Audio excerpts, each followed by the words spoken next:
Let's start. The titrant is a solution of known concentration that is added to another solution to determine the concentration of a second chemical species. So we have two chemical species normally used in titration. One concentration is known to us and one we have to determine. The solution with a known concentration that we are using in the titration experiment is known as titrant. And the substance whose concentration is to be determined is known as titrant. So you have to keep in mind these two definitions. That if you know the concentration of a substance or a chemical, this is known as titrant in titration. But if you don't know the concentration, you have to determine by the process of titration is known as titrant. It is just the difference of D, you can say. So what is titrometric analysis? It's a method of analysis in which the solution of substance being determined is treated or reacted with a solution of a suitable reagent of exactly known concentration. So again, there are two things that you have to determine something by reacting it with something of known concentration. The reagent is added to the substance until the amount added is equivalent to the amount of substance to be determined. So you have to add the titrant until you have equal amount of both the titrant and the titrant. And how you can determine this point? Through the indicator. So we will use the indicator, or we can draw a graph, and by equivalence point we can determine at which point both are equal. So what are the applications? So it is used in different pharmacopoeial method for the assay of formulated and unformulated drugs, standardization of raw material and intermediate used in drug synthesis or production in the industry. So because it has several advantages, it is so fast, okay, it is very less expensive, it is less expensive than other techniques used to estimate water content such as Karl-Fischer titration. You can also determine the water content through this titration analysis by Karl-Fischer titration operators.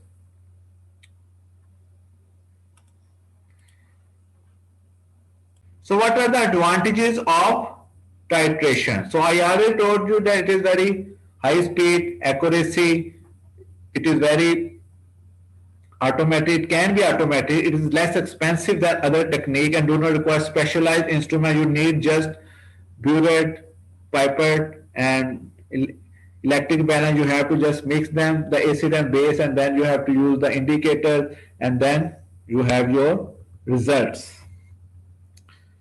So titration is a technique where a solution of known concentration is used to determine the concentration of an unknown solution, okay, of an unknown solution. So there are two things, that one concentration is known to us and one is unknown. So we have to determine the unknown concentration using the known concentration. So there are different types of titration: acid-base titration, redox titration, precipitation titration, and complexometric titration. So first of all, we talk about acid-base titration or neutralizing titration, direct acid-base titration. Why I am using this word direct, I will tell you in my next slide. And acid-base titration is a method of quantitative, it is not qualitative, it is quantitative analysis for determining the concentration of an acid or base by exactly neutralizing it with the standard or standardized solution of a base or of an acid having known concentration. So first of all, you must have a standard solution, okay. The standard solution, if you don't have any standard solution, then you have to standardize it. Normally what we are doing in our titration experiment, that if we want to determine the concentration of an acid, we normally standardized NaOH solution because we don't have standard NaOH, okay. We have to first standardize it, okay. And then if we have some base whose concentration we have to determine, then we have to standardize our acid first, and then we have to perform titration. A pH indicator is used to monitor the progress of acid base titration. Okay, you can also use pH meter, which we already did in our experiment, but you can also use some indicators. The chemical reaction involved is known as neutralization reaction. It is the chemical reaction of acid-base titration is known as neutralization reaction. It usually involves the combination of hydronium ions with hydroxyl ions to form water. In acid-base titration, solution of alkali are titrated against standard acid solution. The estimation of an alkali solution using a standard acid is known as acidometry, and similarly, the estimation of acid solution using a standard alkali solution is known as alkemetry. So the acid-base titration is also divided into 4 different types. Strong acid titrated with strong base. Weak acid titrated with strong base. Strong acid and weak base. Weak acid and weak base. So there are 4 different types of acid-base titration. Strong acid, strong base, weak acid, strong base, strong acid and weak base. And weak acid and weak base. So first of all, we talk about strong acid titration. Strong acid, strong base titration. So from the graph, so if you generate a graph like this during your experiment, now you have to know what different points tell you. So if you are using a strong acid and a strong base, the equivalence point must be at 7. What does equivalence point mean? That you have at this point equal number of hydroxide ion is equal to hydrogen ion at positive ion. And if you are using an indicator, the color change of an indicator take place at this point. If you are using an indicator, the color change will take place at this point when you have equal number of acid and equal number of base. But if you are using a potentiometer like a pH meter, then you have to perform the complete experiment until the pH of the solution becomes stabilized. Okay, जब वो stabilize हो जाए तब तक आपने perform करना होगा अगर आप pH मीटर के साथ परफॉर्म कर रहे हैं. But if you are using an indicator like phenolphthalein, then the color change will occur at equivalence point, and it will tell you that this is the point at which you have equal number of acid is equal to equal number of bases.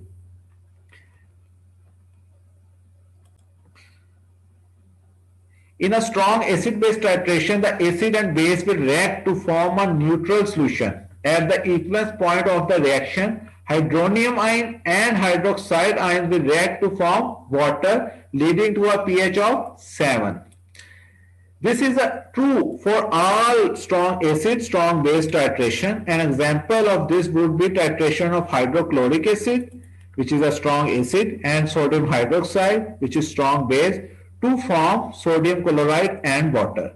As both the acid and base are strong, they will both fully dissociate, which means all the molecules of acid or base will completely separate into ions. So down the pharmacopoeial assays are for perchloric acid, hydrochloric acid, sulfuric acid and thiamine hydrochloride. So you use strong acid, strong base titration for these types of acids. Now we'll talk about weak acid and strong base titration.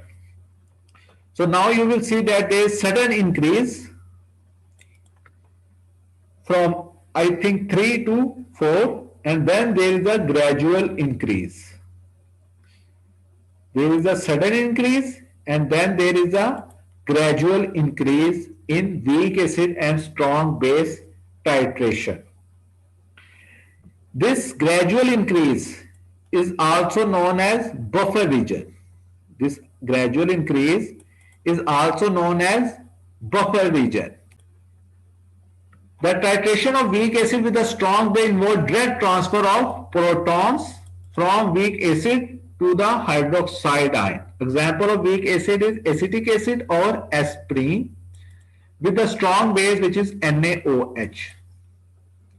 The initial pH before the addition of any strong base is higher or less acidic than the titration of a strong base. You have to keep in mind that it is higher than the normal acid of the strong acid. If we have a strong acid, it will start from here, but it is less acidic and weak acids, that's why it starts higher than the strong acid. There is a sharp increase in pH at the beginning of the titration. There is a sharp increase in pH with the beginning of the titration. This is because the anion of the weak acid become a common ion that reduces the ionization of the acid. After a sharp increase at the beginning of the titration, the curve only changes gradually, starting from this point to this point. This is because the solution is acting as buffer. This will continue until the base overcomes the buffer capacity. Okay, the base will overcome the buffer capacity.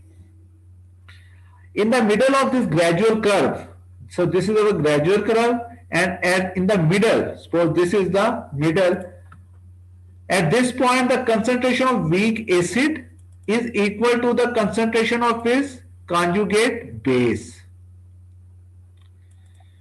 Because weak acid or weak base are converted into conjugated acid and conjugated base respectively, and if we have a weak acid, it forms stronger conjugate base. If we have more weak acid, then it converts into more conjugated or more strong conjugated base, and then we have pH is equal to pKa. So this point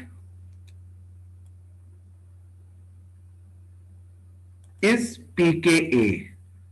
So we are determining pH. So pH is equal to pKa. So we can also determine pKa of the weak acid using this graph. So if you have this gradual increase and in the middle of this point the corresponding pH is equal to pKa.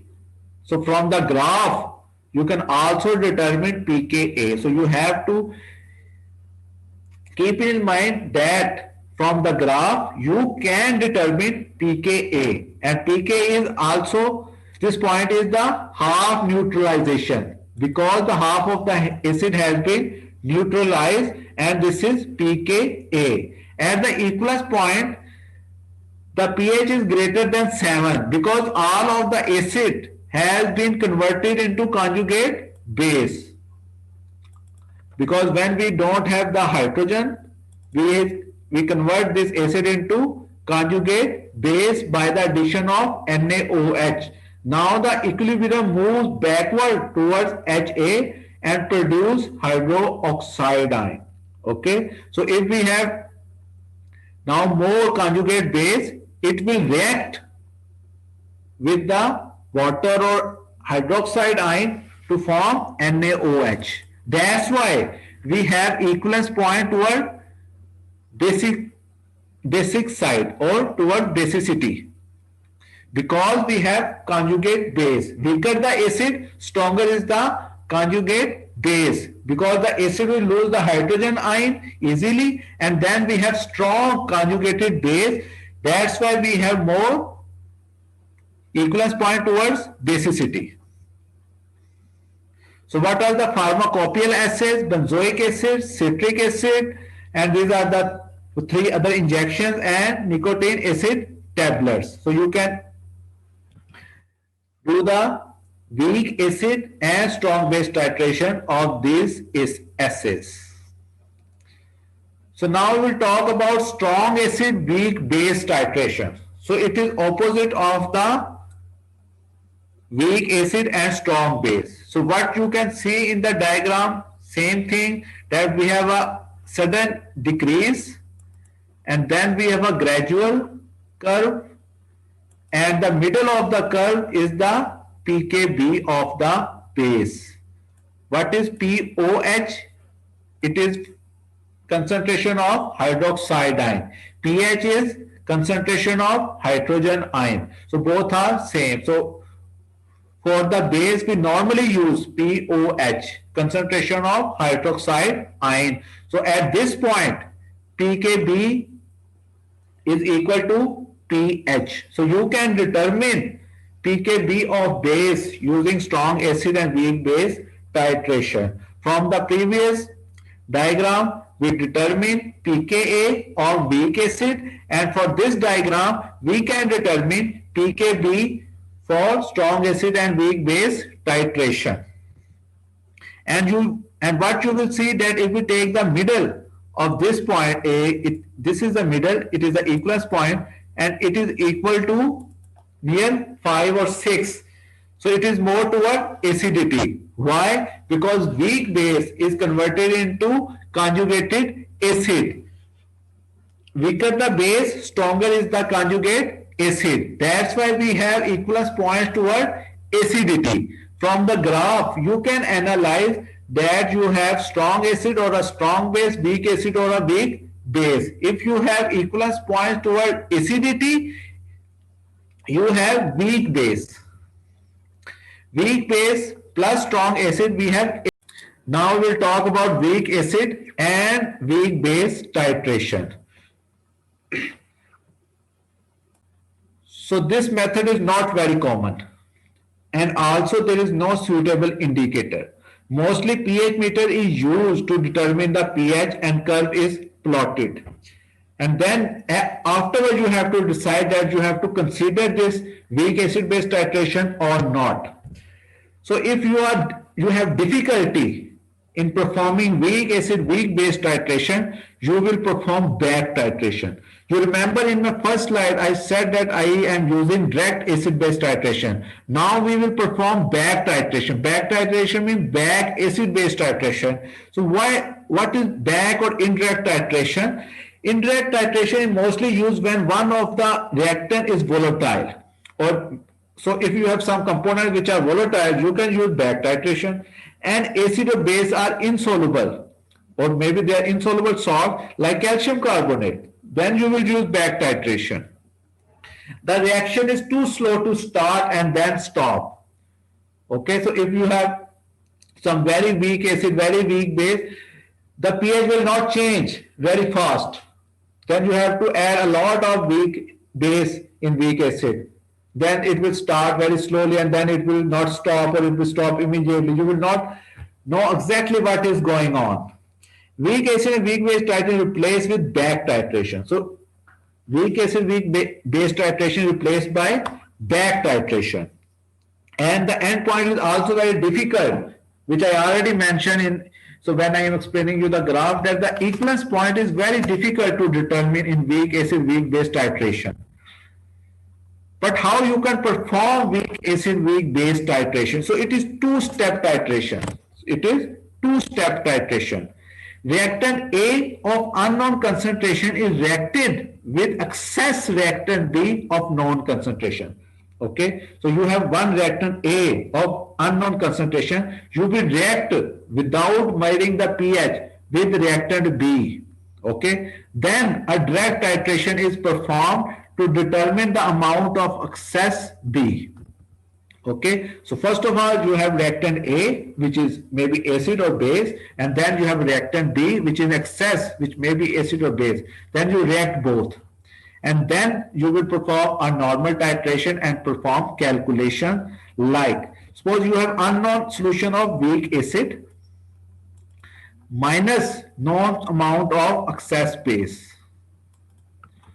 Suppose weak acid is 5 ml and we use 20 ml of excess base.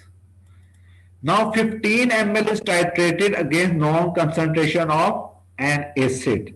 Now how you will perform the calculations?